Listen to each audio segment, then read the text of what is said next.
Apakah kesan Red Bull versi international ini 250 ml kepada tahap gula dalam darah saya. So saya akan minum satu tin ni. Ini adalah versi Red Bull International daripada Austria.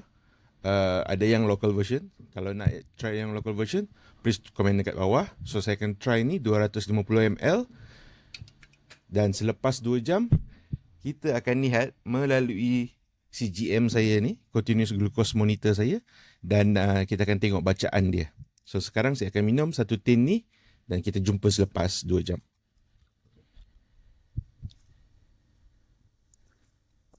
Okey, setelah 2 jam saya minum Red Bull International version 250 ml ni, boleh lihat dekat chart dekat sini, start off dengan 4.5 millimol gula dalam darah saya, lepas tu peak jadi dalam 7.4.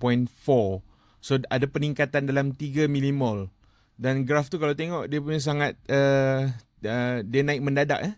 Oh, inilah akan terjadi kepada tahap gula dalam darah anda jika anda minum satu tin Red Bull International 250 ml. Apa lagi minuman ataupun makanan yang saya patut cuba next? Komen dekat bawah.